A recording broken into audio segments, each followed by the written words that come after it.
تیری فکر نے مجھ کو نہیں ادا دی ہے۔ اکھڑتی سانس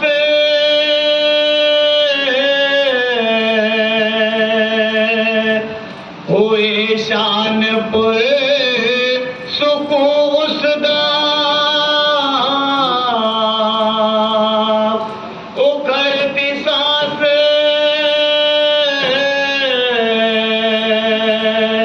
ہوئی شان پر سکون اس دا، علم کی مجھ کو عزیزوں نے جب ہوا دی ہے، علم کی مجھ کو عزیزوں نے جب ہوا دی ہے، حسینی فکر نے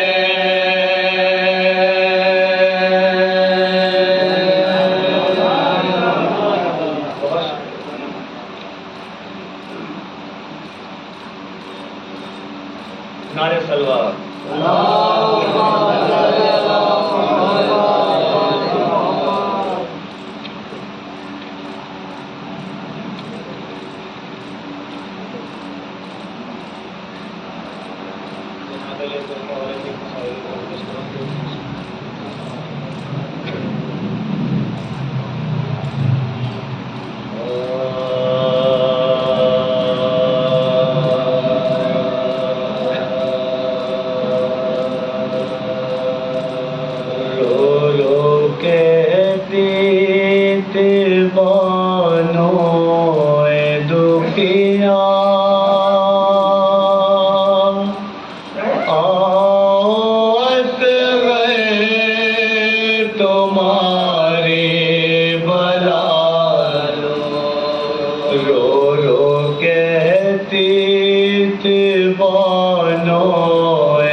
تمہاری بلا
کٹ گئے ہم سفرے اور سفر باقی ہے بتیجے ہے سلامت نام سرباری ہے بتیجے ہے سلامت نام سرباری ہے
ایک سلوات کرو.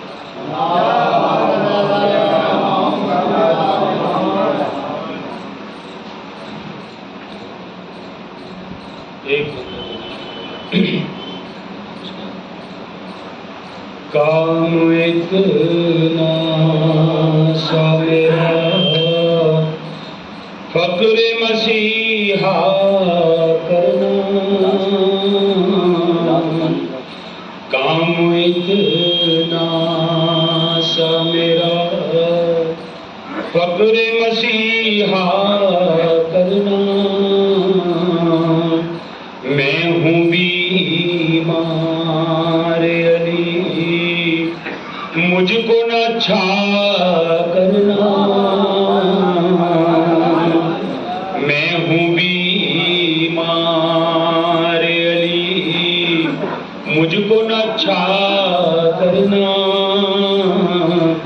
کام اتنا سا میرا فقر مسیحا کرنا اور صرف واجب نہیں ہو جب ہے مودت کی نماز صرف واجب نہیں ہو جب ہے مودت کی نماز ذکر ہے در کا قضا کوئی نہ سجدہ کرنا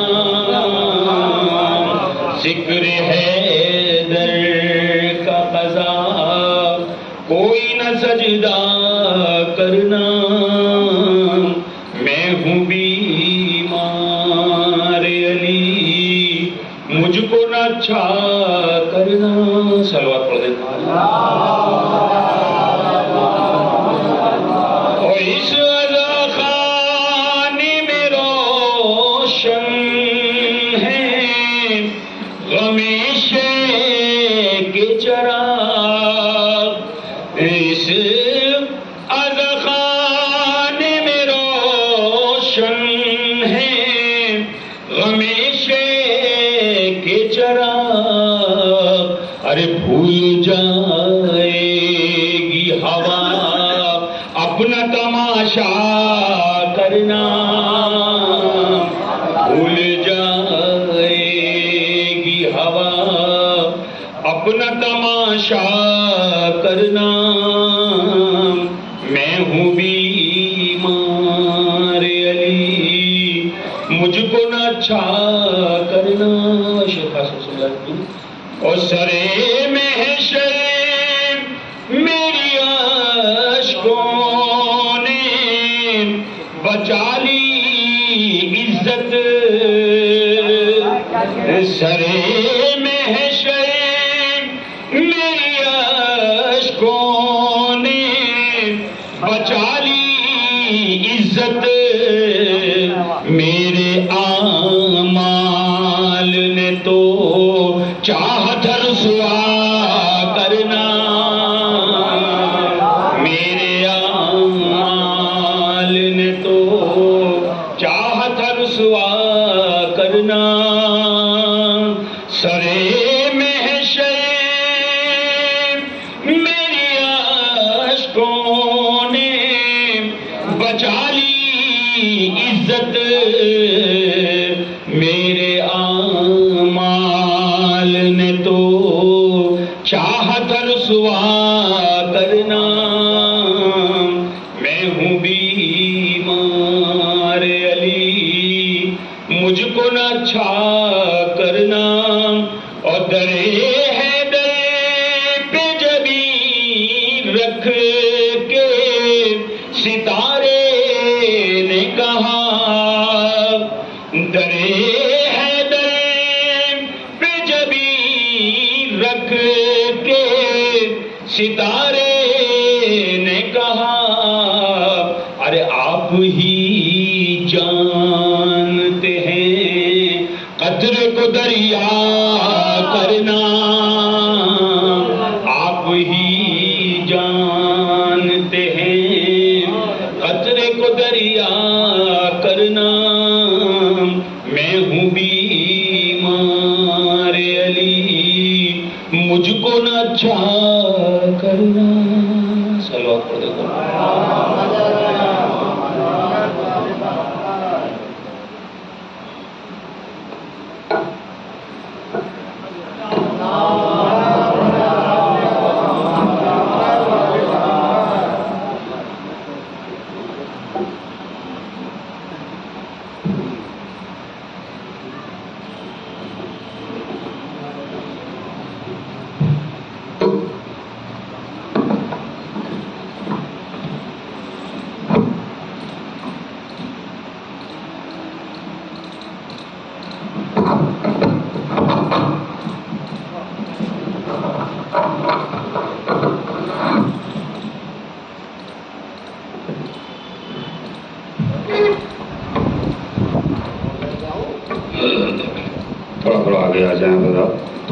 مڑ جائیں.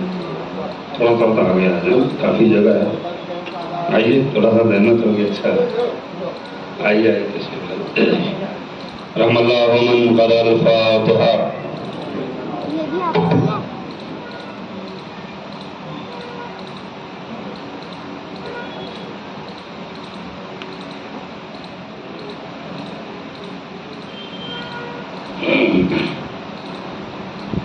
اعوذ باللہ من الشیطان اللعین الرجیم. بسم اللہ الرحمن الرحیم. الحمد للہ رب العالمین والصلاة والسلام علی اشرف الانبیاء والمرسلین المخاطب بطہ و یاسین سیدنا و نبینا و طبیب قلوبنا و انیس نفوسنا مولانا مقتدانا ہادینا الامی المکی المدنی العرشی الہاشمی سدرۃ المنتہی قاب قوسین محبوب رب المشرقین والمغربین جد الحسن والحسین ابی القاسم محمد الذین اذهب اللہ عنہم الرجس اہل البیت وطہرہم تطہیرا.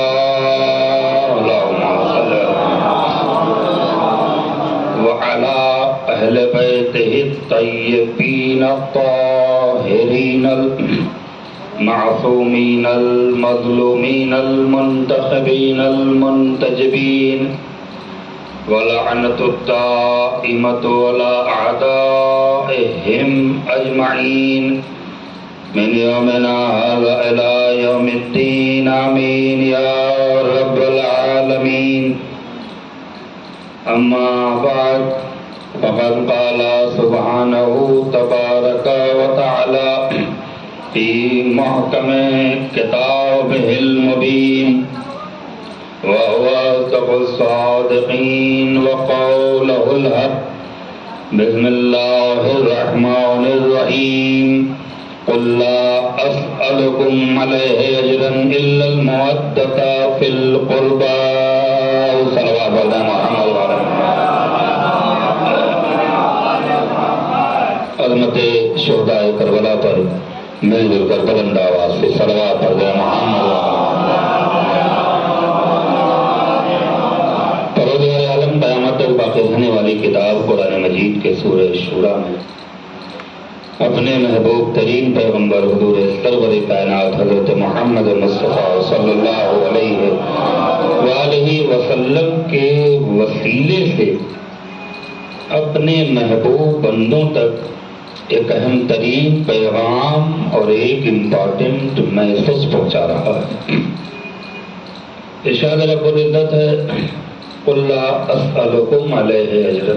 اے میرے حبیب میرے بندوں سے کہہ دو کہ ان کا پروردگار ان سے ان کی پوری زندگی کی اجرت, ان کو دی ہوئی ہماری تمام نعمتوں کی اجرت, ان پر کی ہوئی ہماری تمام رحمتوں کی بارشوں کی اجرت کچھ بھی نہیں چاہتا الا المودۃ فی القربى. اگر کوئی بشر اپنے اللہ کی بارگاہ میں نذران عقیدت کے طور پہ, اجر رسالت کے طور پہ, اجرت حیات کے طور پہ, اجرت زندگی کے طور پہ کچھ پیش کرنے کی تمنا اور آرزو رکھتا ہے, اپنی خودداری کی بنا پر, تقاضائے بشریت کی بنا پر, اپنے اعلیٰ ظرف کی بنا پر, اپنے شرافت نفس کی بنا پر, اپنے طہارت لہو کی بنا پر, تو میرے حبیب میرے بندوں سے صاف صاف کہہ دو، ہمیں ان کی دولت نہیں چاہیے، ہمیں ان کی حکومت نہیں چاہیے، ہمیں ان کا اقتدار نہیں چاہیے، ہمیں ان کا مکان اور محل نہیں چاہیے، ہمیں ان کی شان اور شوکت نہیں چاہیے، ہمیں ان کی آل اور اولاد نہیں چاہیے، ہمیں ان کا تجھ کو احتشام نہیں چاہیے، الا المودۃ فی القربیٰ، اگر بندوں کی جانب سے پروردگار کو کچھ چاہیے تو صرف اور صرف محبت آل محمد چاہیے۔ ایک صلوات پڑھ دیں محمد و آل محمد پر۔ مسلسل مجالس کا سلسلہ اور جلوس رضا کا سلسلہ ہے۔ اس مجلس کو وقتاً بوقتاً کئی سال خطاب کرنے کا شرف حاصل کر چکا ہوں۔ ظفر بھائی ہمارے، اللہ انہیں سلامت رکھے، صاحب، سبھی سامعین وہ چہرے ہیں جو اچھے خاصے جانے اور پہچانے۔ آج اور کل کی گفتگو آپ کے درمیان ہونی ہے، لہذا کوشش یہ کر رہا ہوں کہ جو گفتگو کا سلسلہ آج شروع کیا جائے اسے کل کی گفتگو میں مکمل کرنے کی کوشش کی جائے گی۔ صاحبان فکر و فہم کا مجمع ہے، صاحبان علم تشریف فرما ہے، اور شکارپور ویسے بھی عزاداری کے لیے جانا اور پہچانا جاتا ہے۔ یہ شہر عزا ہے، شہر امام حسین ہے، شہر شہدائے کربلا ہے کہ جن کی یادیں مسلسل یہاں پر منائی جاتی ہیں۔ خدا ان تمام عزاداروں کو سلامت رکھے۔ میں ہندوستان یا کہیں بھی جاتا ہوں تو اس شہر کا اور اس شہر کی عزاداری کا ضرور ذکر کرتا ہوں کہ حوصلہ ایسا ہونا چاہیے، ہمت ایسی ہونی چاہیے، جذبہ ایسا ہونا چاہیے کہ ہر دن انسان اپنے دل کو کربلا بنا کے دنیا میں رہے، اور یہی وہ کربلا ہے جو انسان کو سچ بولنے پہ مجبور کرتا ہے، جھوٹ سے نفرت کرنے کی ہمت اور طاقت پیدا کرتا ہے۔ تو صلوات پڑھیں محمد و آل محمد پر۔ تو جو کربلا سے قریب نہیں ہے وہ انسانیت سے قریب نہیں۔ جملہ اگر ضائع ہوگا تو خطابت پہ بڑا اثر پڑتا ہے۔ صاحبان علم اور خود منصف اگر مجمع بیٹھا ہے تو پھر اس سے امید بڑی وابستہ ہوتی ہے ہمت اور حوصلہ افزائی کی۔ جو کربلا سے دور ہے وہ انسانیت سے دور ہے، جو کربلا سے دور ہے وہ حق سے دور ہے، جو کربلا سے دور ہے وہ سچ سے دور ہے، جو کربلا سے دور ہے وہ قرآن سے دور ہے، جو کربلا سے دور ہے وہ اسلام سے دور ہے، جو کربلا سے دور ہے وہ شرافت سے دور ہے، جو کربلا سے دور ہے وہ طہارت سے دور ہے۔ میں کیا عرض کرنا چاہ رہا ہوں، کربلا ہی پہچان دلاتی ہے انسان کو انسانیت کے دائرے میں آنے کے لیے کہ اگر تمہارے دل میں کربلا نہیں ہے تو نہ تم انسان کہے جانے کے لائق ہو، نہ شریف کہے جانے کے لائق ہو۔ ایک صلوات پڑھ دیں محمد و آل محمد پر۔ تو کم سے کم یہ شہر، یہ بستی امام حسین کی عزاداری کو اتنا فروغ دیتے دیتے کربلا کی یاد اپنے دل اور روح میں بسا بسا کے دنیا والوں کو بتا رہی ہے کہ اوروں کی محبت کا معیار اور ہے، امام حسین کی محبت کا معیار اور ہے۔ میں نے جس آیت کو سرنامہ عنوان قرار دیا ہے، کئی مجلسیں اس عنوان پر آپ کی اس بستی میں خطاب کر چکا ہوں، آپ کو یاد ہو نہ ہو، لیکن بہرحال مجھے وہ مجلسیں یاد ہیں جو آپ کے درمیان پڑھ چکا ہوں۔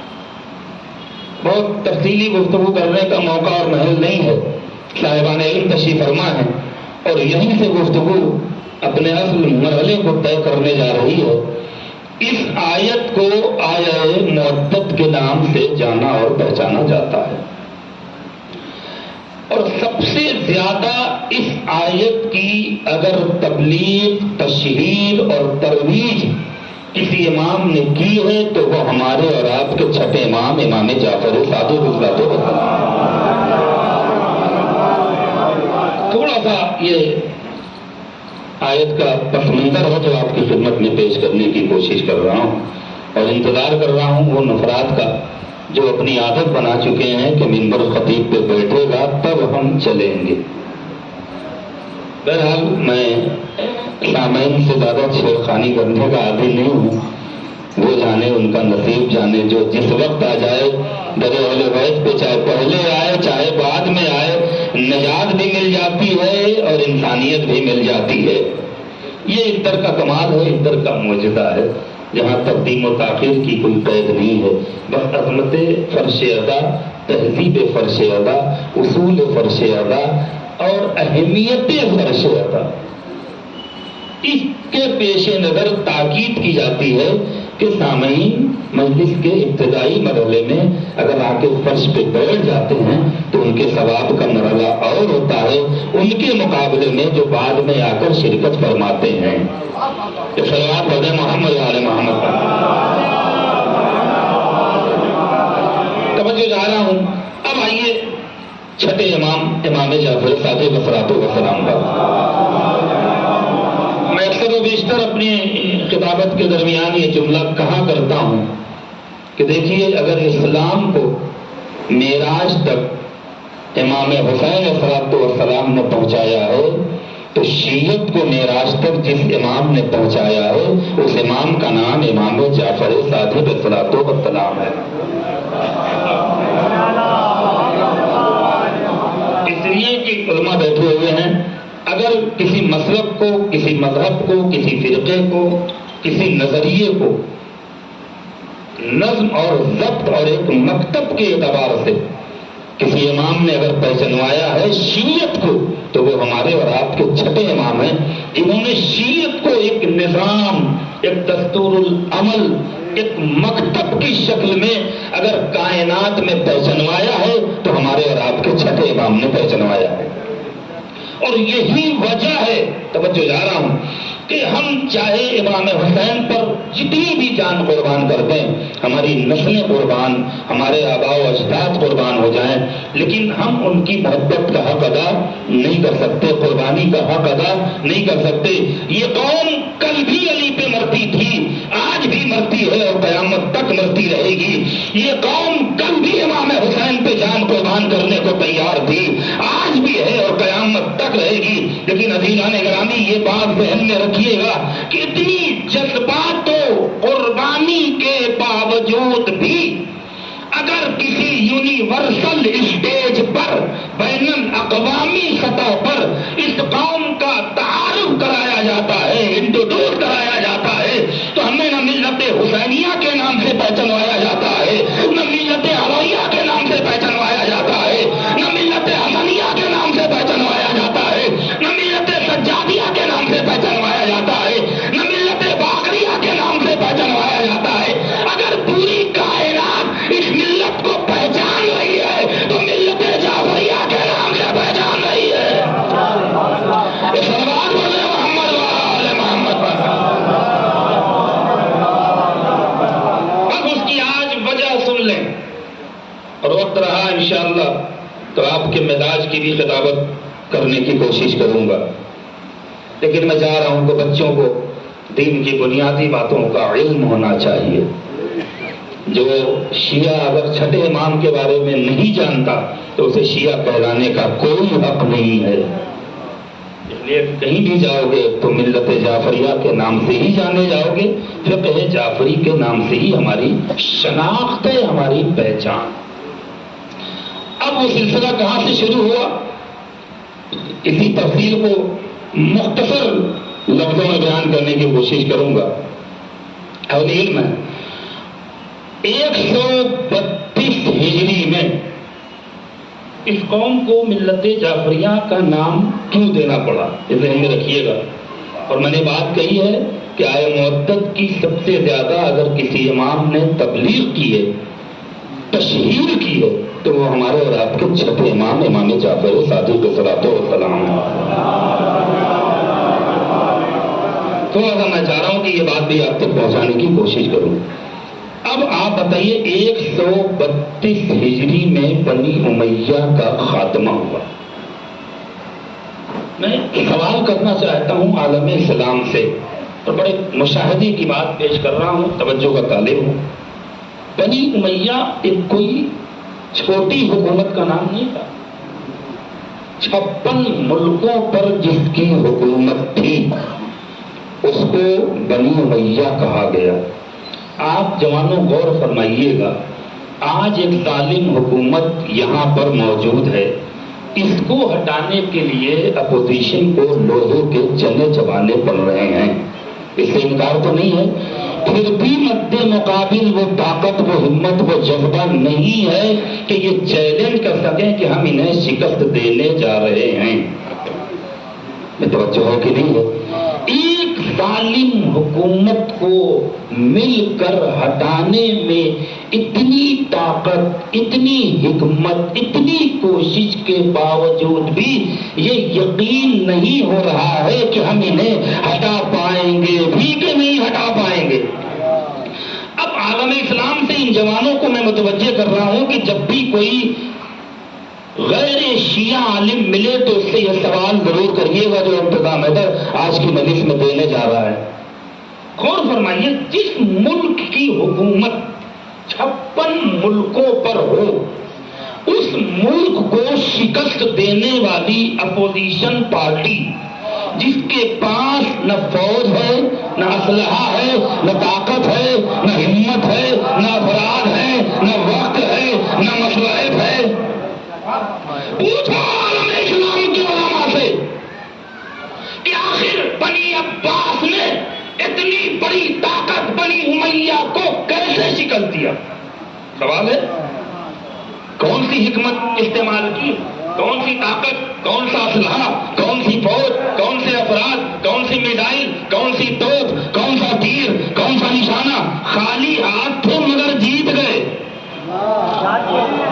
میں توجہ جا رہا ہوں، خالی ہاتھ تھے اور 56 حکومت پر اتنی طاقتور حکومت کو اتنی آسانی سے شکست دی ہے، کبھی علماء اسلام نے بتایا؟ یہ تو تعجب کی بات ہے کہ نہیں ہے؟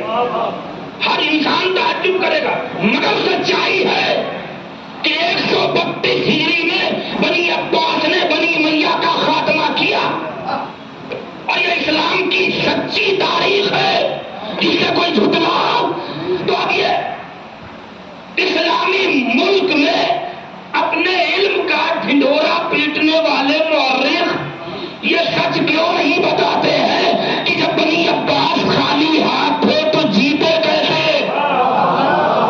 میں کیا عرض کرنا چاہ رہا ہوں، آپ سنیے، اس لیے کہ جس دن مسلمان کے بچوں کو اس سچائی کا پتہ چل جائے گا، ارے کیا سن رہا میرا مجمع، اہل بیت کے در کو چھوڑ کے کہیں ٹھکانہ ملنے والا نہیں ہے۔ سلامات بولے محمد و آل محمد پر۔ چند جملوں میں تھوڑا اس کی تصویر صاف کر رہا ہوں، تھوڑا سا افراد آگے آ جائیں کیونکہ ابھی ابتدائی مرحلہ ہے، جو افراد آ رہے ہیں وہ جگہ سے محروم نہ رہے ہیں، تھوڑا پہلو بدل لیں، ابھی آسان ہوگا۔ سلوات پڑھتے ہوئے محمد والے محمد کو تھوڑا سنیے حضرات، توجہ کا طالب ہوں، اور ایسے مجمع کو ایسے ہی بیان کی ضرورت بھی ہے کہ جہاں صاحبان علم تشریف فرما ہوں۔ اب آپ غور فرمائیے، تھوڑا سا اشارہ کروں کہ بنی عباس مضبوط کیسے ہوئی، بنی امیہ کو ہرائی، کچھ نہ کچھ تو حکمت استعمال کی ہوگی، گھر بیٹھے تو اتنی بڑی حکومت کو ہرا نہیں پائی، ایک کمرے کی تو یہ سیاست ہے نہیں، اتنی بڑی سیاست۔ اب وہ سن لیں، مسئلہ یہ ہوا بنی امیہ کمزور کہاں سے ہوئی اور بنی عباس حاوی کیسے ہوئے؟ فوج نہیں تھی، اسلحہ نہیں تھا، طاقت نہیں تھی، لیکن حکمت دیکھیں، جب لوگوں کو پتا چلا، توجہ دارا بہت کم سطر میں اس کا خلاصہ کر رہا ہوں، کہ سن 60 ہجری میں محمد کے نواسے کا قتل ہوا۔ کیا کہہ کے قتل کیا گیا تھا یہ مجمع جانتا ہوگا، یہ تو نہیں کہا گیا کہ محمد کے نواسے کو قتل کر رہے ہیں، یہ تو نہیں کہا گیا کہ وارث دین کو قتل کر رہے ہیں، یہ تو نہیں کہا گیا کہ وارث قرآن کو قتل کر رہے ہیں، یہ تو نہیں کہا گیا کہ تطہیر کے مصداق کو قتل کر رہے ہیں، یہ تو نہیں کہا گیا کہ محبت کے مصداق کو قتل کر رہے ہیں، یہ تو نہیں کہا گیا کہ انسانیت کے شہنشاہ کو قتل کر رہے ہیں، یہ تو نہیں کہا گیا کہ آدم کے وارث کو قتل کر رہے ہیں، یہ تو نہیں کہا گیا کہ نوح کے وارث۔ کیوں؟ اگر یہ کہہ دیتے کی بنائی ہوئی اسکیم پہ پانی پھر جاتا. کیا کہا گیا؟ باغیوں کو قتل کر رہے ہیں, باغیوں سے جنگ ہو رہی ہے. پہلے مراسلات, مواصلات, تبصرات کے جو اصول تھے وہ فراہم کم تھے. توجہ ہے؟ اب تو ٹیلی فون ہے, موبائل ہے, سب ہے. پہلے خط و کتابت بھی وہ ڈاک تو نہیں لے جاتا تھا. وہ ساری تاریخ آپ کے ذہن میں ہے. وہ وسائل بہت کم تھے. اتنا ہے نا, ان وسائل کی عدم موجودگی کی بنا پر جو کل انعام جو فوجیں تھیں, جو افراد تھے جو بالکل بھیڑ اور بکریوں کی طرح زندگی گزارتے تھے, کوئی ایک چرواہا آیا اور ڈنڈے سے ہانکا اور چل دیا. میں کیا عرض کرنا چاہ رہا ہوں, یہ جنگوں کا خلاصہ ہے جو میں عکاسی کر رہا ہوں. یہ اس طرح کی زندگی کے افراد تھے جنہیں کچھ پتا نہیں تھا زندگی کا مقصد کیا ہے, زندگی کا محور کیا ہے, زندگی کا ہدف کیا ہے, اصول زندگی کیا ہے, آداب زندگی کیا ہے, دستور حیات کیا, کچھ نہیں پتا تھا. کھاتے پیتے تھے, جانوروں کی طرح زندگی گزار رہے تھے. ایسے لوگوں کو یوز کرنا بہت آسان ہوتا ہے. کوئی بھی ایک چرواہا آیا, اس نے ایک بار گھاس ہری ہری دکھائی اور ان کے پیچھے یہ امت, میں کہاں لے کر آنا چاہ رہا ہوں صاحبان, اب تو فہم کا مجمع ہے, میرا جملہ آپ تک پہنچ رہا ہوگا. یہ اس کا فائدہ اٹھایا معاویہ نے اور یزید نے کہ ہم باغیوں کو قتل کر رہے ہیں. بغاوت ہوئی, کربلا میں اتنے دشمن پہنچے, اور المختصر یہ ہے کہ امام حسین کا قتل ہو گیا 10 ہجری میں. آہستہ آہستہ 50 سال تک ان چیزوں کو چھپایا گیا, لیکن سچ نہیں چھپتا ہے. میں کیا کرنا چاہ رہا ہوں, اور وہ بھی حسین کے قتل جیسا سچ. اگر وہ سچ چھپ جاتا تو دین دین نہ رہتا, اسلام اسلام نہ رہتا, مسلمان مسلمان نہ رہتے. یا تو پہلے شروع میں ہی کربلا ایک نہیں ہوئی ہے, ادھر بھائی بیٹھے ہیں, کربلا کے بعد کئی کربلا ہوئی ہے. اسی کربلا کے بعد جب مدینے میں پہلی بغاوت شروع ہوئی, جائیے کتابیں پڑھیے, اور جب یہ اٹھا شور کہ اس نے باغیوں کو نہیں مارا ہے, اس نے محمد کے نواسے کو قتل کیا ہے, تو سب سے پہلی بغاوت جو یزید کے خلاف ہوئی تھی قتل حسین کے بعد, وہ مدینے سے ہوئی تھی. محمد ابن مسلم کو یزید نے سپہ سالار بنا کر بھیجا, اور جائیے تاریخ پڑھیے, کربلا کے بعد مدینے کی گلیوں میں اتنا قتل و غارت ہوا کہ گھٹنوں گھٹنوں خون گلیوں میں تھے. اب آسان نہیں ہے, کئی لاکھ لوگ مارے گئے ہیں کربلا کے بعد. کیوں؟ اس لیے کہ کربلا کی سچائی نہ پتہ چل جائے. کربلا کی سچائی ہے, اور ایک تاریخ ہے. میں بہت تفصیلی گفتگو نہیں کرنا چاہتا, اصل گفتگو تو لانے کی کوشش کر رہا ہوں. چھپایا گیا, لیکن اب بغاوت کی چنگاری مدینے سے پھوٹی, اور وہ جو ملتا گیا سفر میں, حضر میں, کسی بھی وسائل کے ذریعے لوگوں تک یہ میسج پہنچتا چلا گیا کہ کربلا میں کوئی باغی نہیں مارا گیا ہے, دین کا وارث مارا گیا ہے. یہ آگ دل میں لگنی شروع ہوئی, توجہ جا رہا ہوں, اور یہ آگ طوفان کی شکل میں بنتے تک پہنچنے کے لیے 50 سال لگا. چنانچہ 110 ہجری سے بنی امیہ کے خاتمے کی مہم شروع ہوئی. یہ علماء بیٹھے ہیں, 22 سال لگا بنی امیہ کو ختم کرنے میں. 60 لاکھ بنی امیہ کے افراد قتل کیے گئے. میں کیا عرض کرنا چاہ رہا ہوں, عوام مار رہی تھی, حکومت نہیں مار رہی تھی. اب چند لوگ ہیں جو اس جنگ کو لیڈ کر رہے تھے بنی امیہ کی طرف سے, بنی عباس کی طرف سے. اس میں گروہ بانٹے گئے, 400 کا گروہ تیار کیا گیا, اور جب دیکھا گیا کہ پورے عوام میں آگ لگی ہوئی ہے تو گروہ کو تیار کیا گیا, انہیں الگ الگ شہروں میں, ملکوں میں بھیجا گیا, آمادگی کے لیے, تیار کرنے کے لیے, بغاوت کے لیے. یہ بنی عباس نے کام کیا, ایک ایجنڈا تھا. توجہ جا رہا ہوں, بنی عباس نے بہت سارے وعدے نہیں کیے تھے کہ ہم یہ کر دیں گے, وہ کر دیں گے, بس ایک ایجنڈا تھا. انہیں معلوم تھا کہ جس کی وجہ سے لوگوں میں بغاوت پیدا ہو رہی ہے, اسی کے نام سے فائدہ اٹھا لو. شکارپور والوں قسم خدا کی, وہ نام کیا تھا؟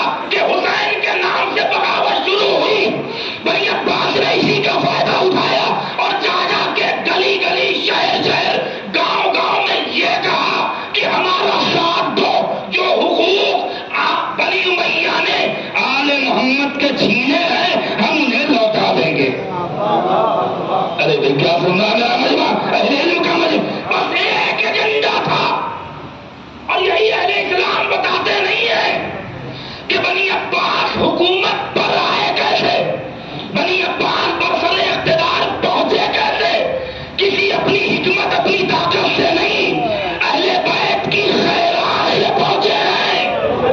اب تو آل محمد کو پہچانو کہ دشمن اگر حکومت کرنا چاہتا ہے تو انہی کے نام کی خیرات لے کر حکومت کرتا ہے.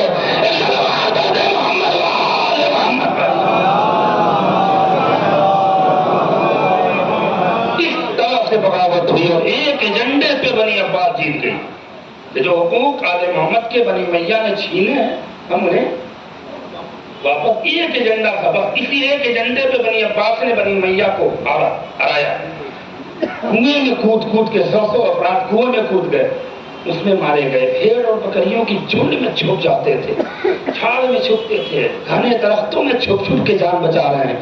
یہ حال تھا بنی میاں کا. میں کیا کرنا چاہ رہا ہوں, جو اہل بیت کے لیے ذرا بھی غلط سوچتا ہے وہ دنیا میں بھی ذلیل ہوتا ہے اور آخرت میں بھی ذلیل ہوتا ہے. ایک دن نبی کے ساتھ سلام کرتے ہیں محمد وآل محمد. اب آئیے اقتدار آئے, منفصل اقتدار آئے. آج کی تاریخ انشاءاللہ اسے کل مکمل کروں گا. جو حضرات آج کے مجلس میں آئے ہیں کوشش کریں گے کہ کل کی بھی ممتاز بھائی کے یہاں کی مجلس میں تشریف لائیں گے. اسی بچی ہوئی گفتگو کو, جو اصل گفتگو ہے وہ کل ہوگی. یہ تو تمہید کا مرحلہ طے کر رہا ہوں کل کے لیے, اور یہی تسلسل سے اگر آپ سنیں گے تو انشاءاللہ کچھ نہ کچھ شیعت کی سچائی آپ کے سامنے آئے گی. اہل علم ہے 132 ہجری میں بنی امیہ کا خاتمہ ہوا, بنی عباس برسر اقتدار آئے. بنی عباس کے پہلے حاکم کا نام ابو العباس صفاحی. اب چونکہ خاتمہ ہوا تھا اور 2-4 سال تو پبلک ایسے ہی انتظار کرتی ہے کہ ابھی تو جیت کے آئے ہیں, ابھی تو ماحول اچھا ہونے دو, پھر جو ایجنڈا ہے اس پر عمل ہوگا. یہ تو آج کی بھی حکومت کا یہی حال ہے. عوام فوراً نہیں چاہتی ہے کہ ایجنڈا پورا ہو, تھوڑا وقت دیتی ہے. 3 سے 4 سال تک وہاں کی عوام نے بنی عباس کو بھی وقت دیا, مگر چونکہ چھٹے امام مدینے میں اسی طرح قید و بند میں تھے, اسی طرح پابندیوں میں تھے. بنی میاں کے زمانے میں چھٹے امام پہ کیا پابندیاں تھیں؟ صرف یہ نہیں کہ انہیں قید میں رکھا گیا, یہ تاریخ پڑھ رہا ہوں بڑی قریب سے. صرف یہ نہیں کہ ان سے علم لینے پہ پابندی تھی, نہیں. آئیے علامہ شیخ خدوت لکھتے ہیں کہ صرف چھٹے امام پر قید میں رکھ کر پابندیاں ایک نہیں تھی, کئی تھی. جو ایک بار ملنے جاتا تھا اگر پکڑ جاتا تھا اسے 40 کوڑے پڑتے تھے, جو دوسری بار پکڑ جاتا تھا اسے 70 کوڑے پڑتے تھے. اگر وہی شخص تیسری بار ملاقات کرتے ہوئے پکڑ گیا تو قتل کر دیا گیا. ملاقات پر بھی پابندیاں تھیں, سلام اور دعا کرنے پر بھی پابندیاں تھیں, مگر سلام ہو ہمارے امام کے شاگردوں پر جو شب کے اندھیرے میں چھپ کر اس زندان میں جان کر اندھیرے میں فقہ کی کتاب پڑھ کے فقیہ بن گئے. بھائی اگر اس طرح سے سننا ہے تو پھر آپ کی مزاج کی گفتگو میں چاہ رہا ہوں کہ میں جس محنت سے پڑھ رہا ہوں اب سنیے گا. چھٹے امام فقیہ آل محمد کون ہے؟ زرارہ ابن اعین. کتنے سال قید رہے؟ زرارہ ابن اعین کے والد تھے, 7 بیٹے تھے. یہ 7 بیٹے پہلے 5ویں امام کی شاگردی میں رہے, کیونکہ والد تھے 5ویں امام کے شاگردوں میں. پھر 6 امام کے بھی شاگردوں میں رہے. زندان میں اندھیرا تھا, سب کچھ تھا, چھپ چھپا کے آئے زرارہ ابن اعین, فرزند رسول ہم آپ سے فقہ پڑھنا چاہتے ہیں. امام نے کہا تشریف لے آنا. کیسے مولا آؤں گا؟ کہا چلو تمہارے لیے اللہ راستہ بنا دے گا. بہرحال امام جسے حکم دے دیں جو کہتے وہ ہوتا ہے, وہ سنیے گا.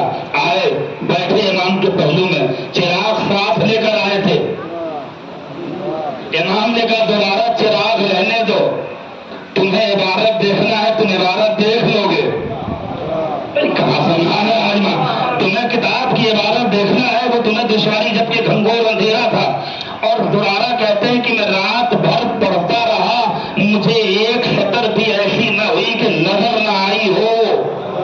جب صبح صادق ہوئی، اذان ہوئی، اور جب زرارہ کی آنکھ کھلی اور تعجب سے دیکھا فرزند زہرا سامنے، کہا مولا چراغ تو جلا نہیں، یہ روشنی کہاں سے آ رہی تھی؟ امام نے کہا زرارہ غور کرو، ہمارے چہرے کا نور اس کتاب پر پڑ رہا تھا۔ سلوات بولے محمد وآل محمد۔ چنانچہ 4 سال 36 تک عوام نے انتظار کیا۔ اور یہاں سے سنیے گا، چند منٹ کی تاریخ ہے، اس کے بعد آگے کی ایک چھوٹی سی تاریخ پڑھوں گا، اور اس کے بعد انشاءاللہ کل کی مجلس میں یہیں سے گفتگو آگے بڑھے۔ صاحبان علم و فہم کا مجمع ہے۔ 4 سال کے بعد جب منصور دوانقی دوسرا حاکم بنی عباس کا ہوا، چونکہ پہلے حاکم کو مارا گیا، اب عوام نے 6 مہینہ انتظار کیا۔ سنیے گا، اب پھر سے ایک بغاوت شروع ہوئی، اور منصور دوانقی کو 10,000 لوگوں نے بغداد میں جا کے، چونکہ بنی عباس کا جو دارالحکومت ہے وہ بغداد ہے، اس ذہن میں رکھیے گا، دارالحکومت بنی عباس کا ہمیشہ بغداد رہا۔ بغداد کے محل کو گھیرا، ایک سپاہی آیا کہ سرکار آپ کے باہر بغاوت ہو رہی ہے، مرحبا یبن رسول اللہ، مرحبا یبن رسول اللہ کی صدائیں بلند ہو رہی ہیں۔ منصور نے کہا پوچھ کیا چاہتے ہو؟ آیا سپاہی کیا تم لوگ چاہتے ہو؟ حاکم پوچھ رہا ہے کہ ہم کچھ نہیں چاہتے ہیں، جو ایجنڈا تھا اسے پورا کر دیں۔ بھائی یہ تو ہے نا، ایجنڈا کیا تھا؟ جو حقوق آل محمد کے بنی امیہ نے چھینے ہیں اسے واپس کر دے۔ اس نے کہا ٹھیک ہے، وہ باہر آیا، اس نے وعدہ لیا کہ تم لوگ واپس جاؤ، میں وعدہ کرتا ہوں۔ کہا کب؟ قسم خدا کی اگر سچے شیعہ ہو تو چھٹے آج سے 2 سوال کا حل ہونے جا رہا ہے۔ جوانوں، جو تم سے پوچھا جاتا ہے کہ اصحاب ثلاثہ کے درمیان علی کیوں نہیں لڑے، اپنی حکومت کے لیے کیوں نہیں لڑے، کیوں نہیں مانگا، آج ان کا پوتا ثابت کر رہا ہے کہ جو دادا کا معیار ہوتا ہے وہ پوتے کا معیار ہوتا ہے۔ قسم خدا کی جملہ ضائع نہ ہونے دینا۔ اب ذرا آخر کا جملہ سنیے، اس نے کیا کہا؟ باہر آیا منصور دوانقی، کہا دیکھو بھائی تم لوگ احتجاج تو کر رہے ہو، ٹھیک ہے، ہم نے وعدہ کیا تھا، ہمارا ایجنڈا تھا کہ ہم حقوق آل محمد کو واپس کر دیں گے، مگر ابھی ہمارا ان سے معاہدہ کہاں ہوا ہے؟ تھکیے گا نہیں، اور اسلام خوش بھی نہ ہو، اس لیے کہ اسلام اس وقت بھی بڑے مشکلوں کے دور سے گزر رہا تھا۔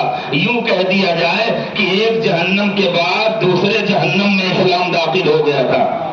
نہیں یہی تو ہے۔ اچھا ابھی ہمارا ان کا معاہدہ کچھ نہیں ہوا ہے، ابھی سے ہم اعلان نہیں کچھ کر سکتے۔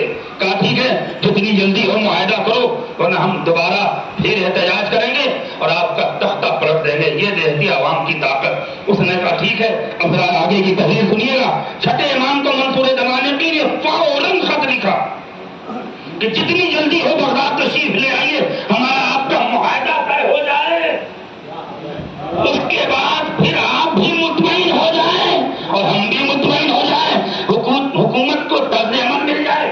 امام کے پاس اس کا خط آیا، امام نے کوئی توجہ نہیں دی۔ امام نے قسم خدا کی سلام کریے گا اپنے امام کو، امام جو کام کرتا ہے بڑی مصلحت شامل ہوتی ہے، بڑی حکمت شامل ہوتی ہے۔ توجہ چاہ رہا ہوں میرے جوانوں، بڑی دیری سے خطابت کے سفر کو طے کروں گا، لیکن آپ بالکل غافل نہ ہوں۔ پہلے ایک خط بھیجا، امام نے کوئی جواب نہ دیا، 2 خط بھیجا، 3 خط بھیجا، جب 3 خط بھیج چکا تو پھر ایک سپاہی بھیجا بغداد سے، اپنا ایک قاصد امام کی خدمت میں آئے۔ چھٹے امام مدینے میں موجود ہیں، فرزند زہرا منصور دوانقی حاکم نے آپ کو بلایا ہے۔ امام نے کیا کہا کہ ایسے نہیں جاؤں گا، اس سے کہے کہ سرکاری مہر والے سپاہی بھیجیں۔ نہیں، میرے امام کی دور اندیشی دیکھو، اپنے فوج کی سرکاری ڈریس والے سپاہی آئے اور آ کے مجھے لے جائیں۔ میرے مولا یہ کیوں کہہ رہے ہیں؟ تاکہ دنیا کل ہمارے پہ الزام نہ لگائے کہ امام صادق حکومت کے لیے خود بغداد گئے تھے۔ سلوات بولے محمد وآل محمد۔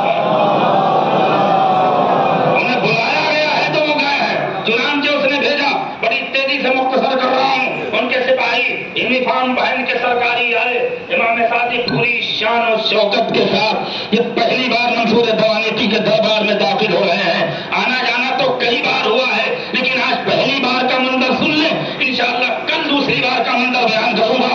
اہل علم کا مجمع ہے, توجہ داروں, شان و شوکت کے ساتھ منصور دوانیتی کے دربار میں ہمارا اور آپ کا چھٹا امام داخل ہوا. کیا شان تھی. کرسی میں بیٹھا ہوا منصور, آج کی کنڈیشن اور ہے اور کل کی مجلس میں جو بیان کروں گا اس کی کنڈیشن اور ہے. کرسی میں بیٹھا ہوا منصور دوانیتی آمد امام کی ہیبت میں لرزہ براندام ہوا.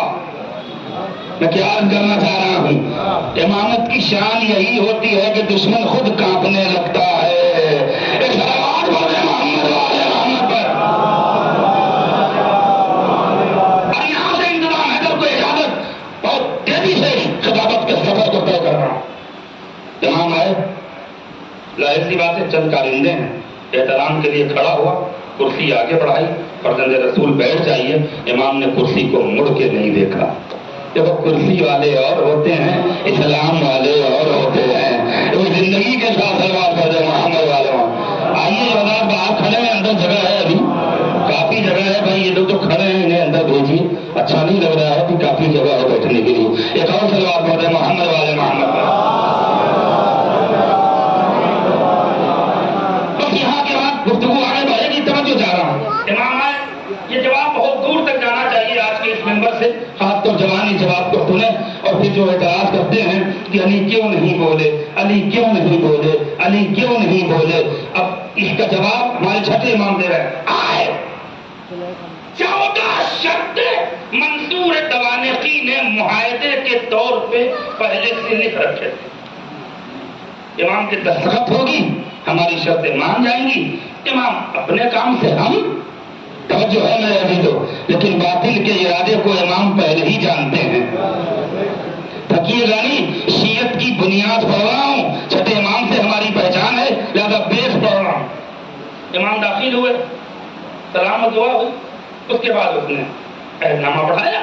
فرزند رسول یہ پڑھ لیجئے, اس پہ دستخط کر دیجئے, یہ سرکاری ہماری دستخط ہے. اس کے بعد ہم آپ کو آزاد کر دیں گے, کھلی فضا میں آپ رہیے گا. امام نے وہ معاہدہ پڑھا بھی نہیں. بھائی اگر تھک رہے ہو, امامت کی شان دیکھو. ہمارے امام نے وہ شرائط پڑھے بھی نہیں, کیونکہ امام جان رہے تھے کہ اس کے دل میں کیا ہے. امام پہچان رہے تھے کہ اس کے دماغ میں کیا چل رہا ہے. لگا امام کو تو اپنی امامت کے اعتبار سے کام کرنا تھا. کیا کہا فرزند زہرا نے, اے مامون اس معاہدے کی ضرورت کیا ہے, بس میری ایک شرط مان لے, تو اپنی جگہ خوش, میں اپنی جگہ خوش, بس ایک شرط مان لے. قسم خدا کی وہ قیامت کی شرط ہمارے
یہ بالکل آئینے کی طرح تصویر صاف ہوئی کہ نہیں ہوئی؟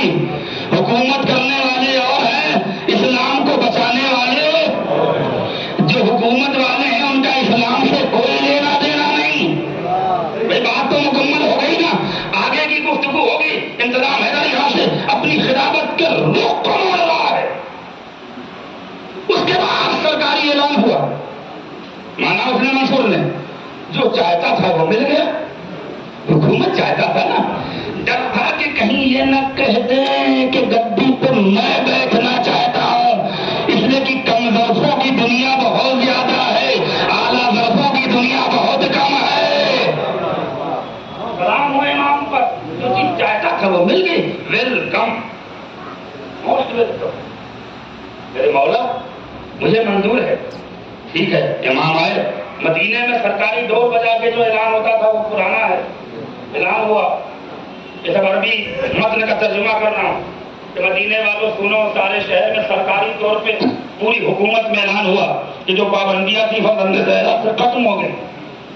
جسے جو جا کے پوچھنا ہے پوچھے، نہ اسے سزا ملے گی نہ اسے اس کے لیے کوئی جرمانہ دینا پڑے گا، کیونکہ پھر بعد میں پیسے کا جرمانہ بھی لگ گیا تھا کہ جو ان سے ملنے جائے گا وہ سرکاری خزانے میں اتنا پیسہ جمع کرنا پڑے گا۔ بھائی تاریخ نوجوانوں کا مجمع ہے، ساری پابندیاں ہٹ گئی اور 12 سال ہمارے اور آپ کے مولا نے مدینے میں وہ علم کا سمندر بہایا۔ ارے قسم خدا کی، وہ علم کا سمندر بہایا۔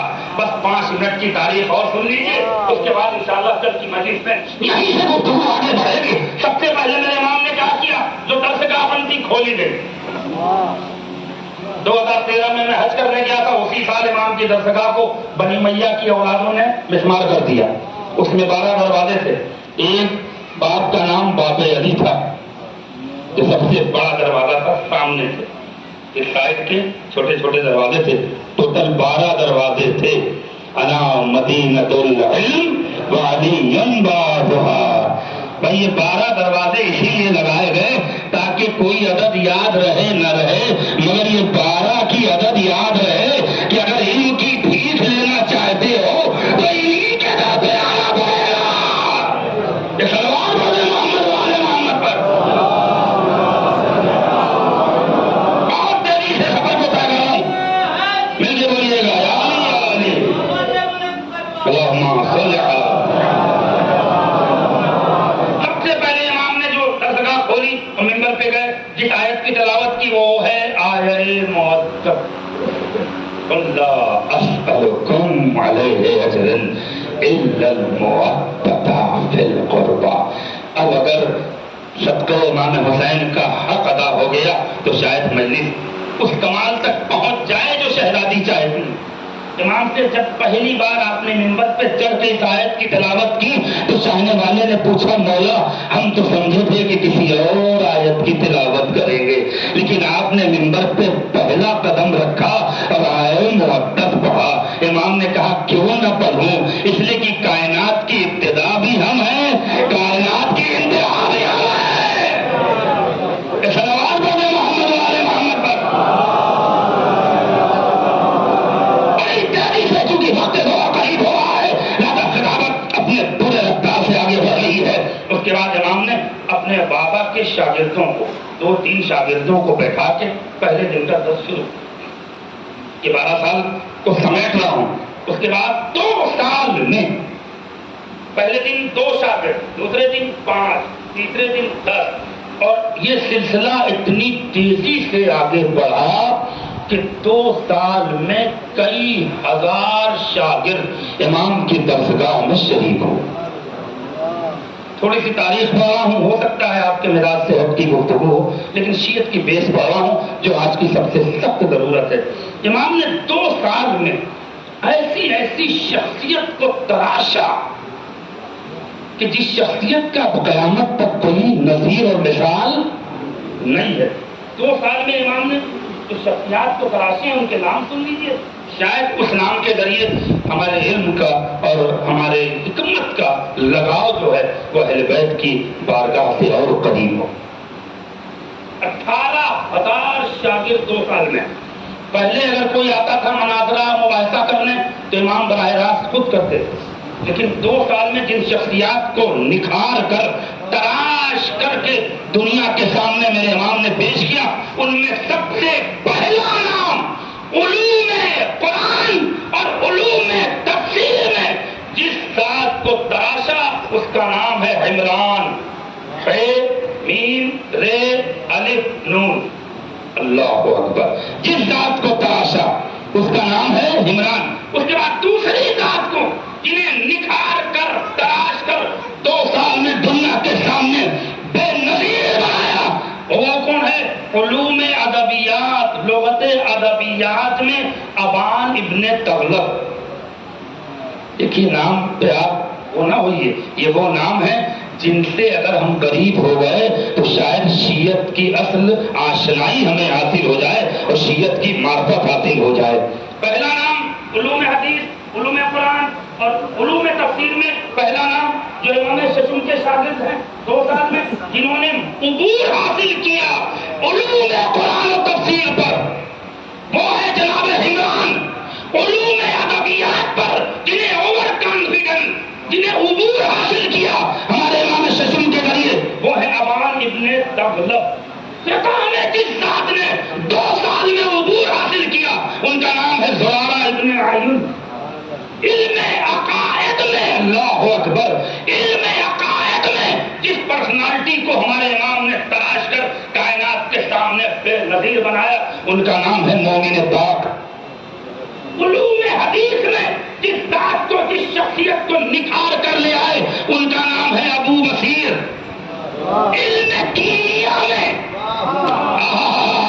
علم کیمیا میں جس ذات کو نکھارا وہ ہے جابر بن حیان. جو ہے جنہیں گاڈ آف کیمسٹری کہا جاتا ہے، جنہیں فادر آف کیمسٹری کہا جاتا ہے، وہ کون ہے؟ وہ جابر ابن حیان ہے. وہ کسی اور مکتب کا شاگرد نہیں ہے، وہ امام صادق کا شاگرد ہے. کون جابر ابن حیان؟ آئیے ذرا ان کے بارے میں ایک سفر اور سن لیجیے. جابر ابن حیان نے اپنے عقائد، اپنے اصول پر 400 کتابیں لکھی. جو آیت اللہ مرشی نجفی ان کی لائبریری میں ان کے ہاتھوں کی لکھی ہوئی کتاب موجود ہے، اور اس کے پہلی جلد کے پہلے مقدمے پر کیا چیلنج کر رہا ہے جابر بن حیان. اس نے صاف سطروں میں لکھا ہے کہ میں نے جتنے عقائد ان کتابوں میں لکھے ہیں، قیامت تک اگر کوئی ایک عقیدہ میرا کنڈم کر دے ہم مذہب چھوڑنے کو تیار ہیں. کیسے سیاہ ہو امام کا شاگرد ہے. ہم مذہب، کسی نے پوچھا اتنا بڑا چیلنج مت دو، بڑے بڑے علامہ ہیں، بڑے بڑے مفتی ہیں، بڑے بڑے محدث ہیں، بڑے بڑے ملا ہیں، کہیں اگر تمہارے عقیدے کو کاٹ دیا تو تم اپنا مذہب لے کے کہاں جاؤ گے؟ اس نے سر اٹھا کے کہا کبھی نہیں ہوگا. کہا کیوں؟ کہ میں کسی اور غیر کا شاگرد نہیں ہوں، امام صادق کا شاگرد ہوں.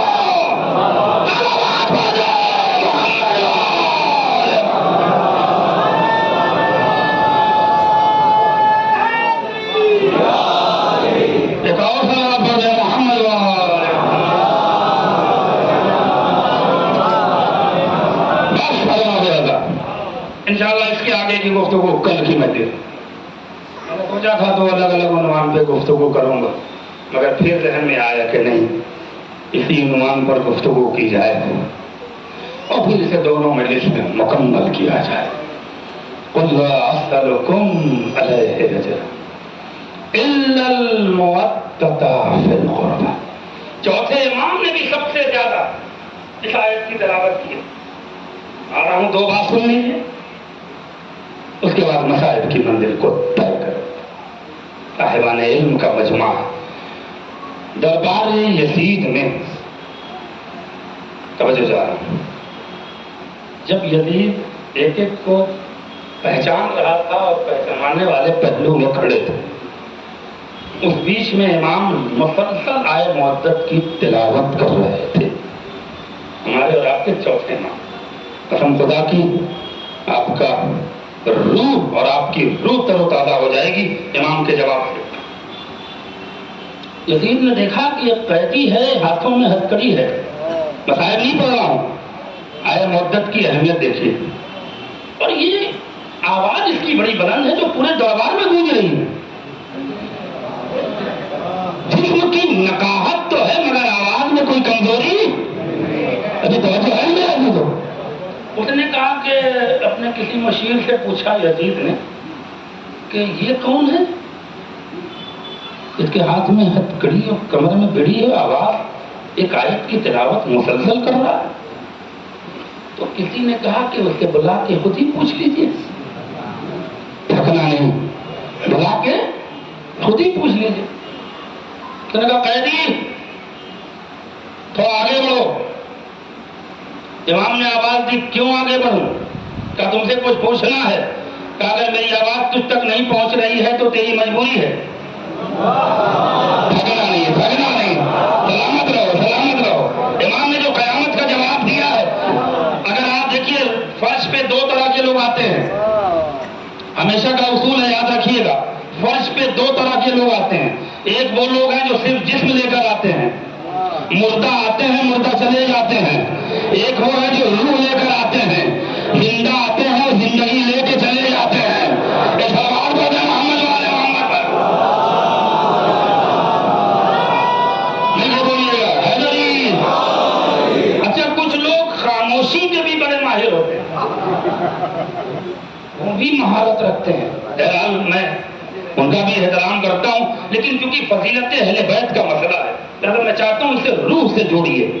جب روح سے جوڑیے گا تب بہلول دانا جیسی شخصیت پیدا ہوتی ہے، تب سلمان فارسی جیسی پرسنالٹی پیدا ہوتی ہے۔ امام نے کہا کیوں؟ کہ تجھے قریب سے دیکھنا چاہتا ہوں۔ امام نے ہتھکڑیاں سنبھالی، آگے بڑھے۔ امام رکوع میں ہے، نظر کشی، اور بغل میں پانچویں امام کھڑے ہیں، بالکل قد برابر ہے، چونکہ چوتھے امام رکوع میں ہے، پانچویں امام بالکل برابر ہے۔ پانچویں امام کی عمر 4 سے 5 سال کی لکھی گئی ہے، یہ تاریخ ہے، شہید ابن شہید پڑھیے گا۔ اچھا ٹھیک ہے، اس کے بعد کہا نام بتاؤ۔ دیکھیے گا امام کس لہجے میں بولے۔ امام نے کہا اسمی علی ابن الحسین، میرا نام علی ابن الحسین ہے۔ تاریخ میں ملتا ہے کہ ایک بار کھسی آیا، اور کھسانے کے بعد عمر سعد کو دیکھتا ذرا، تو کہہ رہا تھا کہ کربلا میں سارے علی مارے گئے، یہ علی کہاں سے آ گیا؟ بھگنا نہیں کربلا میں۔ اچھا ایک چیز بچوں کو بتا دوں، اسے ذہن میں رکھیے گا، امام حسین علیہ السلام کے جتنے بیٹے تھے ان سب کے نام علی تھے، اور جتنی بیٹیاں تھیں سب کے نام فاطمہ تھے۔ یہ امتیاز کے لیے کسی کو علی اکبر کہا گیا، کسی کو علی اوسط کہا گیا، کسی کو علی اصغر کہا گیا، کسی کو سکینہ کہا گیا، کسی کو سکینہ کہا گیا، کسی کو کبرا کہا گیا، کسی کو صغرا کہا گیا۔ مگر یہ ذہن میں رکھیے گا، امام حسین نے اپنے ہر بیٹے کا نام علی رکھا اور ہر بیٹی کا نام، سب بولا کریے، سب بولا کریے، بولنے سے بڑا فائدہ ہوگا، نقصان آپ کا کچھ نہیں ہوگا، بس حسین پہ بولنے سے فائدہ ہوگا، یہ ذہن میں رکھیے گا۔ تم نے تو کہا تھا کہ کربلا میں سب علی مارے گا، یہ کون سا علی آ گیا؟ امام نے کہا مجھ سے پوچھ، میں بتاتا ہوں، مجھ سے پوچھ۔ کا اچھا کہ یہ بتا وہ کربلا میں جو مارا گیا وہ کون علی تھا؟ کہ وہ میرا بھائی تھا۔ کہ ایک چھوٹا والا تھا اس کا بھی نام علی تھا؟ کہاں وہ بھی علی تھا۔ کہ وہ بڑا والا بھی علی، چھوٹا والا بھی علی، اور تو بھی علی، یہ کیا بات ہے؟ سب کا نام تمہارے گھر میں علی ہے، اس کی وجہ بتا۔ پلٹ کے امام نے کہا اس کی وجہ تو تیرا باپ ہے۔ سلامت رہیے، سلامت رہیے گا، اس کی وجہ تو تیرا باپ ہے۔ میرا باپ کیوں؟ میرا باپ کیوں؟ کہا اگر وجہ سننا ہے تو سن۔ کہا وجہ بتا۔ کہ تیرا باپ چاہتا تھا کہ دنیا سے علی کا نام مٹ جائے، میرے بابا نے سارے بیٹوں کا نام علی رکھا اور دنیا والوں کو بتایا کہ دنیا کے سارے نام مٹ سکتے ہیں مگر علی کا نام نہیں۔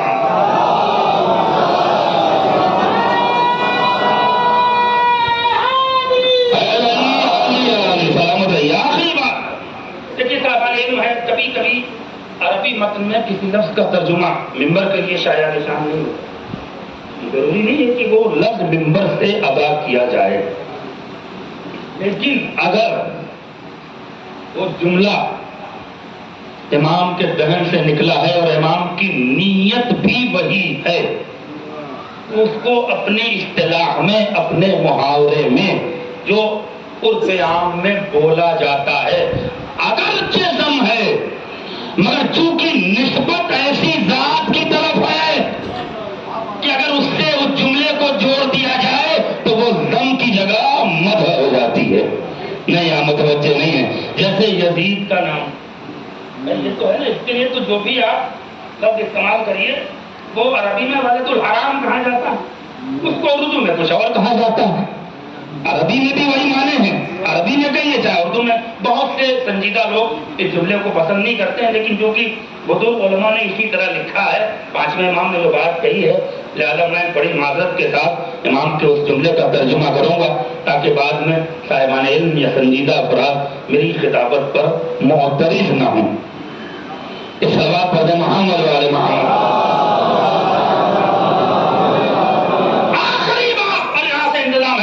مصائب کی اجازت، لیکن میں چاہ رہا ہوں کہ اس میں سب شریک ہوں گے۔ چوتھے امام نے کہا علی رکھنے کی وجہ تیرا باپ ہے۔ کیوں؟ اس لیے تیرا باپ چاہتا تھا کہ دنیا سے علی کا نام مٹ جائے، مگر ہمارے بابا نے سارے بیٹوں کا نام علی رکھا تاکہ دنیا جان لے کہ ہر نام مٹ سکتا ہے مگر علی کا نام نہیں مٹ سکتا۔ بھائی توجہ ہے، پھر جملہ سنیے گا، ابھی چوتھے امام نے مکمل نہیں کیا، آخری جملہ پھر پانچویں امام کا جواب اور دربار سے منظر کشی کرتے ہوئے مصائب کی منزل کو طے کروں گا۔ یزید نے مسکرا کے کہا ہمارے یہاں تو کسی کا نام علی نہیں رکھا گیا، اور یہ نام ہمارے یہاں کسی کو پسند بھی نہیں تھا۔ قسم خدا کی امام کا جواب سنو، یزید اگر تیرا بھی ایک باپ ہوتا،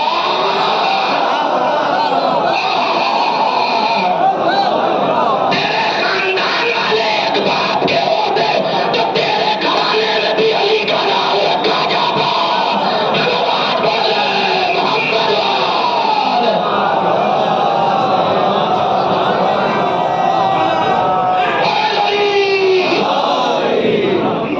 اب یزید پھر بھی آیا، یطلق اللہ سلمکم علیہ اجرا الا المودۃ فی القربى، آخری دلیل انضمام حیدر کو اجازت۔ اب یزید کو غصہ آیا، کیسے قتل کرو؟ امام نے کہا قتل کر، لیکن کیوں کہا؟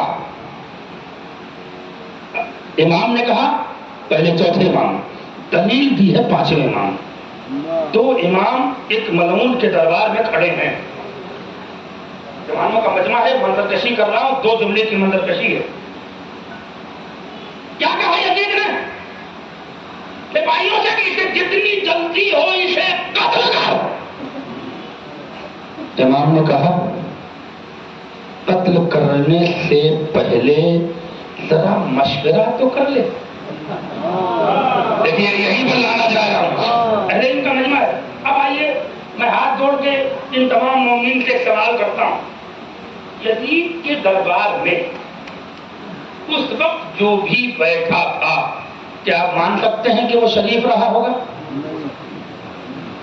لیکن میں کچھ کہنا چاہ رہا ہوں، اسی جملے سے استفادہ کروں گا۔ میں نے اسی سے پہلے بھائی یزید کے اس وقت اس ماحول میں جتنے بھی بلا کے بیٹھائے گئے تھے، بھائی یہ مجمع کسی کو کہے گا کہ اس میں کوئی شریف النسل کا تھا؟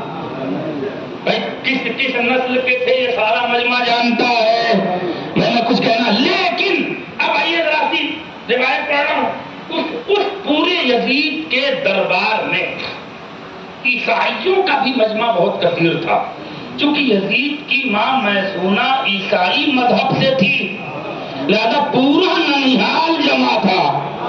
میں کیا کہنا چاہ رہا ہوں، بھائی ننیحال لانے سے کیا فائدہ، مسئلہ تو دادیال سے ہوتا ہے۔ محمد وآل محمد۔ یہ مجمع پورا بھرا ہوا ہے، ادھر مشیر ادھر مشیر۔ علماء نے لکھا ہے، کسی نے 7,000 لکھا ہے، کسی نے 10,000 لکھا ہے، کسی نے 12,000. وہ ہمیں عدد سے مطلب نہیں، لیکن یہ مجمع جان چکا ہے کہ یزید کے دربار میں ایک بھی اس وقت کوئی شریف موجود نہیں تھا. حتیٰ یہ کہ صاحب ریاض نے لکھا ہے کہ ناچنے گانے والے بھی اور والیاں بھی دربار میں تھیں. ایسا ماحول یزید کے دربار میں، اور اس میں 2 امام سے گفتگو. ارے قسم خدا کی مشورہ کرو. توجہ ہے نا یزیدو؟ یزید مڑا ایک سے مشورہ کر رہا ہے بھائی. اب یہ چوتھے امام کا معاملہ ختم، اب 5ویں امام سے سلسلہ بن رہا. 2 جملے کی خطابت. ہاں بھائی کیا رائے ہے؟ سب نے کہا قتل کرو. تم لوگوں کی کیا رائے ہے؟ قتل کرو. سامنے والے سے کیا رائے؟ قتل کرو. کہتے کو بھائی تم نے کہا تھا مشورہ کر لو، ہم نے سب سے مشورہ کر لیا. سب کی رائے ہے کہ تمہیں قتل کیا جائے. اور یزید نے یہ کہنے کے بعد جلاد کو حکم دیا کہ اس کی گردن اڑا دو کہ اب 5ویں امام کو جلال آیا. یزید اس کو کیا سن رہے ہو؟ یہ امامت کا بچپنا ہے. اے یزید ابھی رک جا، ابھی خاموش ہو جا، میری بات سن. چوکا کہاں کیا بات سننا ہے؟ کیا کہتے ہو؟ کہ میری بات سن لے. مجلسوں کا یشتبہ ہو مجلس فرعون. قسم خدا کی اے یزید میری بات سن. بھلے تو بعد میں قتل کروا دے لیکن میری بات سن. تو کیا کہہ رہا ہے؟ کہ اس وقت تیرا دربار فرعون کے دربار جیسا لگ رہا ہے. الفارق و کبیر. کیا قیامت کا فرق ہے؟ الفارق و کبیر. اس وقت تیرا دربار بالکل فرعون جیسا دربار لگ رہا ہے، لیکن تیرے دربار میں فرعون کے دربار میں ایک بہت بڑا فرق ہے. اور کسی جملے پہ خطابت ختم ہو رہی ہے اور مسائل کی منزل کو طے کرنے جا رہا ہوں آخری مجمع تک. یزید نے کہا کیا فرق ہے؟ کیا فرق ہے؟ کہ یزید دیکھو تو بھی شہنشاہ ہے، تو بھی ظالم ہے، تو بھی کافر ہے، اور یہ سارا مجمع تیرے ساتھ ہے. فرعون کے دربار میں بھی ایسے ہی لوگ تھے، توجہ ہے، اور وہاں بھی 2 معصوم قید ہو کر گئے تھے. ایک کا نام موسیٰ، ایک کا نام ہارون. توجہ ہے میرے لیے؟ وہاں پر بھی بحث و مباحثہ ہوا تھا، وہاں پر بھی گفتگو ہوئی تھی. اور اب قرآن یہاں سے ذکر کر رہا ہے اس منظر کشی کو جہاں قرآن کہہ رہا لما الشتار قوم، کہ پھر وہی بات ہوئی کہ جب فرعون نے اپنی قوم سے مشورہ کیا، اپنے درباریوں سے، سارا دربار بھرا ہوا، مشورہ کیا کہ بتاؤ اسے کیا سزا دی جائے. امام نے کہا سب تھے بھرے ہوئے، لیکن کسی ایک نے بھی یہ نہیں کہا کہ قتل کر دو. جھگڑا نہیں. قرآن اس گفتگو کو کوٹ کر رہا ہے، قرآن اس گفتگو کو کوٹ کر رہا ہے. قسم خدا کی امام کا جملہ سنو. امام نے کہا کسی نے نہیں کہا فرعون کے دربار میں کہ ان دونوں کو قتل کیا جائے. تو یزید نے کہا کیا کہا؟ قسم. جب فرعون نے مشورہ کیا کیا جائے تو سب نے مل کے کہا یہ اپنا جادو پیش کر رہے ہیں، ہم بھی ان کے مقابلے میں جادو لائیں. بھاگنا نہیں، ہم بھی اپنے مقابلے میں جادو لائیں. یہ جادو دکھا رہے ہیں، ہمارا ان کا مقابلہ جادو کا ہے. تو کیا کیا جائے؟ کہ انہیں آزاد نہ کیا جائے، انہیں اپنی قید میں رکھا جائے، انہیں اپنی نظر میں رکھا جائے، اپنے حصار میں رکھیے. فرعون کا لفظ ہے، اپنے حصار میں رکھا جائے، اور پوری ریاست میں بڑے بڑے جادوگر تلاش کیے جائیں. مقابلہ جادو سے ہوگا. اگر یہ جادو میں ہارے تو ہمارے خدا کو مانے، اگر ہم ان سے ہارے تو ہم ان کے خدا کو مانیں گے.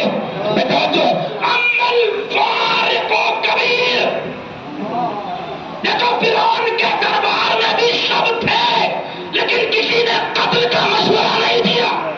تمہارے دربار میں جو ہے وہ قتل کا مشورہ دے رہا ہے. کیوں؟ قسم خدا کی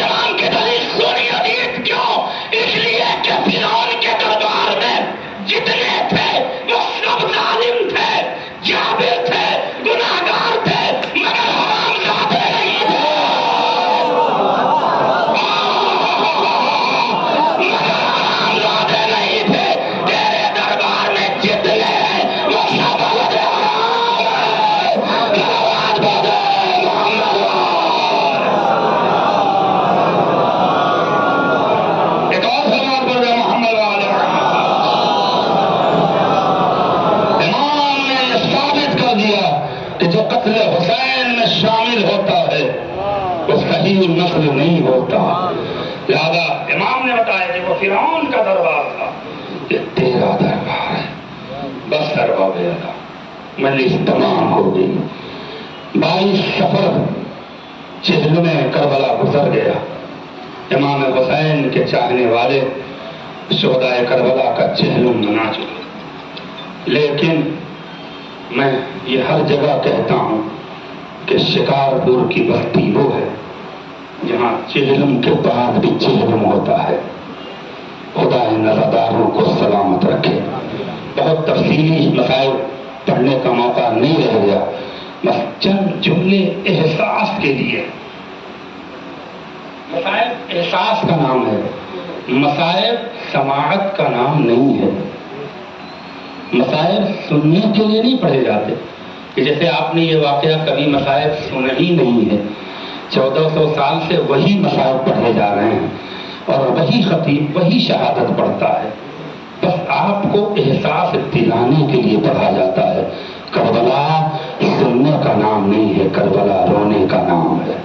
ہاں ارباب ادا، بس مجلس تمام ہو گئی. ان کو رونے آئے ہو جن کو کربلا میں کوئی رونے والا نہ تھا. ان کا چہلم منا کے آئے ہو جن کا کربلا میں کوئی چہلم منانے والا نہ تھا. آئیے ہم سب مل کے امام زمانہ کو بھرسا دیں. اے میرے مولا آپ کو کربلا والوں کا چہلم قبول. اے میرے مولا آپ کو امام حسین کا پرسا قبول. اے میرے مولا آپ کو علی اکبر کا پرسا قبول. اے میرے مولا آپ کو جناب عباس کا پرسا قبول. اولاد والوں کا مجمع ہے، اولاد والے مجھے معاف کریں. ایک روایت میں نے پڑھی ہے، ہو سکتا ہے آپ کی سنی ہوئی ہو، لیکن میں اس کو بار بار اس لیے پڑھتا ہوں کہ یقیناً اگر اتنا ہی احساس کریے گا تو ذاکر کو آگے مسائل پڑھنے کی ضرورت نہیں پڑے گی. اللہ اللہ قیامت کی روایت ہے. ہاں مقتل کا راوی لکھتا ہے کہ جناب عباس کی شہادت کے بعد جو نہیں روئے گا وہ یقیناً اپنے نصیب کے بارے میں سوچے گا.